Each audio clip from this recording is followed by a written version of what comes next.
Hi PDL parents, I'm here to share my favorite recipe for homemade Play-Doh. I've made it many times, it's never failed me. It lasts a really long time and it just is a nice smooth recipe. Some families have issues with doing things that involve playing with food. And I totally understand if you don't waste food or play with food at your house. But this recipe uses really inexpensive ingredients that are all very readily available. And the Play-Doh that you make, if you keep it in an airtight container, will last for a month or more.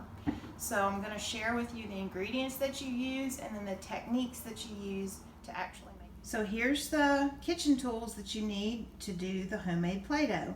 You need measuring cups, a measuring spoon, a whisk, a heavy-duty spoon like a wooden spoon, and then a pot that has a heavy bottom. To make the Play-Doh, you need flour, salt, cream of tartar.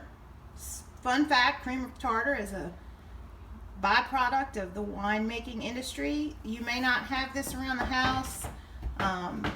It's used in like meringues and macarons and things like that. And I will send out a recipe that doesn't use cream of tartar if you don't have any. And then you use some vegetable oil, water, and then whatever food coloring that you'd like to use to make the Play-Doh, whatever color you'd like. First, we add all the dry ingredients. That's the flour, the salt, and the cream of tartar.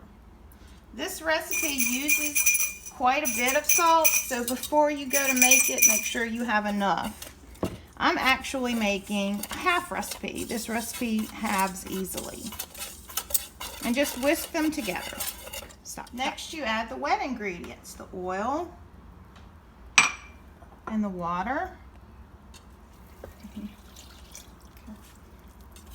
And whisk it till it gets smooth. Or relatively smooth. And at this point, you can also add the food coloring.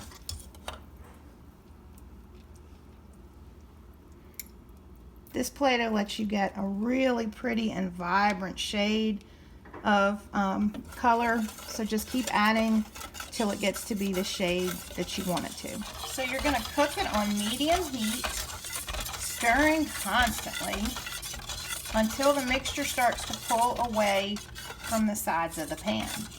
Thick and really lumpy, so just keep stirring. You'll get a little bit of an arm workout when you do this, but be careful that you don't overcook it because it'll make it too dry and too crumbly. Okay. So now it's just about finished. So I'm gonna turn off the heat. And then I'm going to dump it onto my silicone mat and let it cool for just a couple of minutes before I knead it. Okay. So the last step after it's cooled for a little while is to knead it till it gets nice and smooth. This is a great part of the process that you can get the kids involved. Mine is still pretty hot, so I'd wait a little bit longer than I did.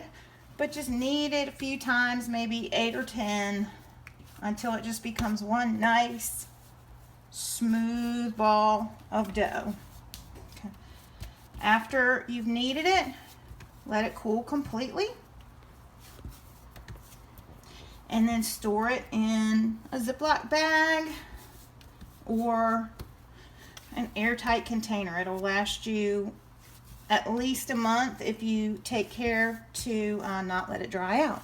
So pull out your cookie cutters and rolling pins and have some fun playing with this nice homemade Play-Doh.